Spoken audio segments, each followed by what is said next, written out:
marching in. Oh, when the saints go marching in. Oh Lord, I want to be in that number when the saints go marching in.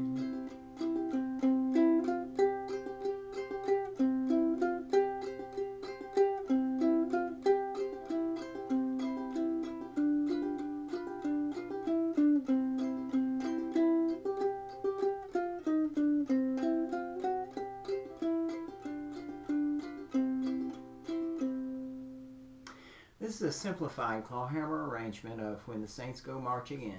By simplified, I mean that it uses just the basic techniques of the bum ditty strum with no drop thumbing and no slurred notes. Now, I'm going to assume that you're familiar with the prerequisite videos that were listed at the beginning of this video. But if you're not, please be sure and go back and watch those videos that provide detailed information on the basic techniques that you need to know. Now let's get started with the first measure.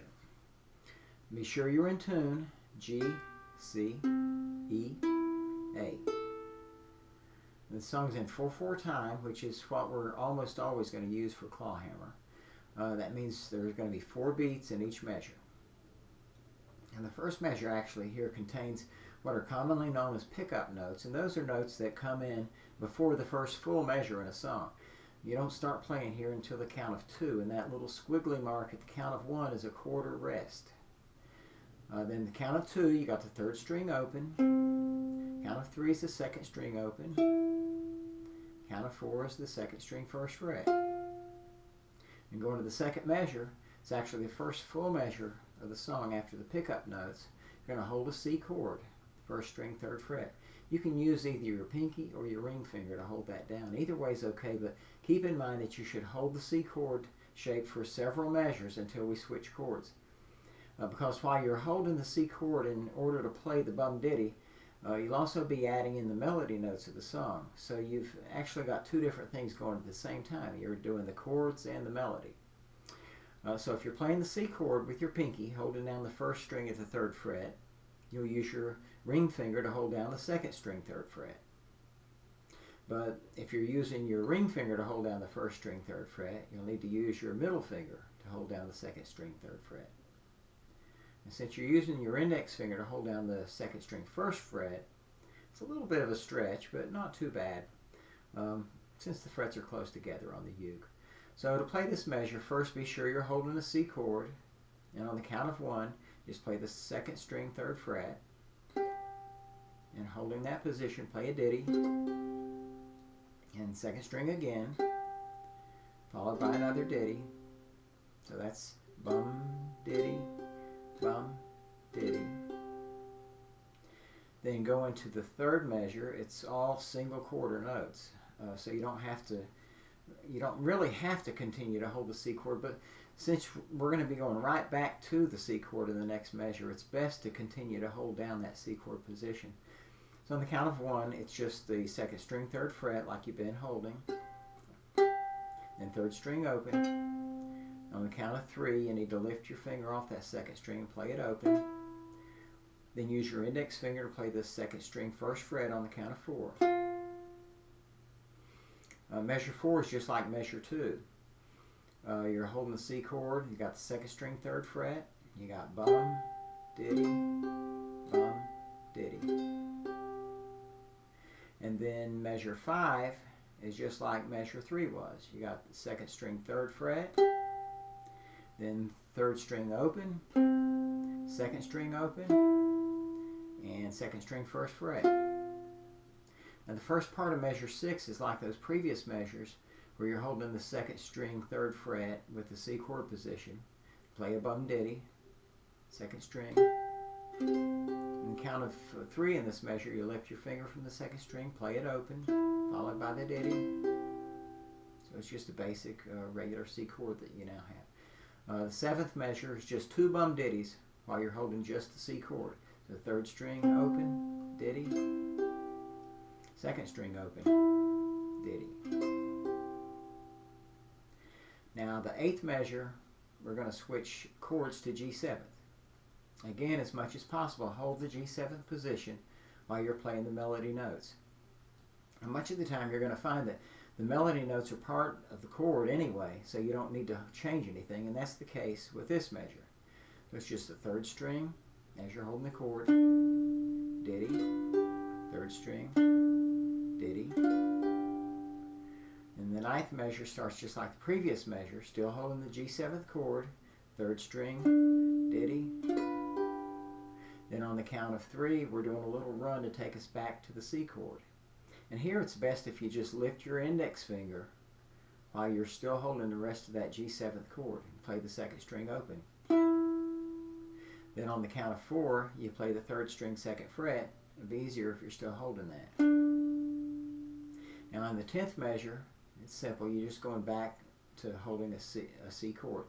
Again, you can hold it with either your ring finger or your pinky, but for me it's easier when going from G7th to C to just lift my other fingers and slide my ring finger up to the 3rd fret, since I'm already holding the 1st string at the 2nd fret. It's a very simple move. You just do 2 bum ditties starting with the 3rd string. It's a standard C chord, so you don't have to hold anything else. You got bum, ditty, bum, ditty. And then measure 11, still holding a C chord, bum ditty that begins with the 2nd string open, ditty, and 2nd string 3rd fret, ditty. Then measure 12, we've got a chord change that goes to an F chord. But in this instance, you don't actually need to form the F chord. The F chord lasts for 2 measures, but the rhythm here can be just a little tricky, so I decided to just use a simple little run of 8 quarter notes that covers 2 measures and leads back to the C chord instead of playing the bum ditty. So don't worry about holding the chord here. We're just going to play these individual notes. You got 2nd string 3rd fret, 2nd string 1st fret, 3rd string 3rd fret, and 3rd string 2nd fret. In measure 13, you got 3rd string open, and 2nd string open, and 2nd string 1st fret, 2nd string 2nd fret. Then back in measure 14, back to a C chord, and you're going to be playing the 2nd string 3rd fret, ditty, then 2nd string open, ditty. Measure 15, you're back to a G7th chord. Very simple. Just like before, it's 3rd string, ditty, 3rd string, ditty. Measure 16 takes you back to a C chord. It's just the 3rd string, ditty, 3rd string, ditty. And at the end of the song, we have 2 options. Measure 17 shows what you're going to play if you want to go back and repeat the verse again. Up over the line of tablature, you see the bracket that's marked with a 1. That means you'd play it the first time around. But actually, you'd play it for as many times as you want to repeat the song, or the verse, whatever you're going to call it. Notice at the very right side of the tablature, there are 2 dots. That's a repeat sign, and when you see it, it means to go back to the measure that contains a repeat sign, 2 dots over the left side of the line of tablature. And I didn't mention it when we covered the measure, but if you go back and look, you'll see the 2 dots on the left side of measure 2 in this tab. So as soon as you play these notes in measure 17, you go back to measure 2 and continue to this point.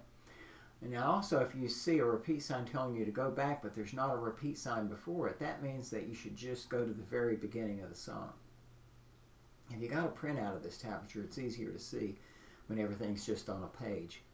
You should be able to get a download of this tablature on Easy Folk that you can print out. Anyway, just to play this measure, it's 3rd string open, 3rd string open again, then 2nd string open, and 2nd string 1st fret. And you might recognize those last 3 notes as being the pickup notes we played in the very first measure of the song. Now you can play measure 17 as many times as you want to go back and repeat the song, but when you're ready to end the song, after you play measure 16, you skip over measure 17 and instead play measure 18. Now as you can see, it's just a whole note, 3rd string open, and that's the way we're ending the song. Now in a complex arrangement, there might be a fancier ending, but we're just going to end it on that single C note since we're playing in the key of C. So that's the song. Let's go back over the entire song slowly, measure by measure, without talking, and you can play right along with me.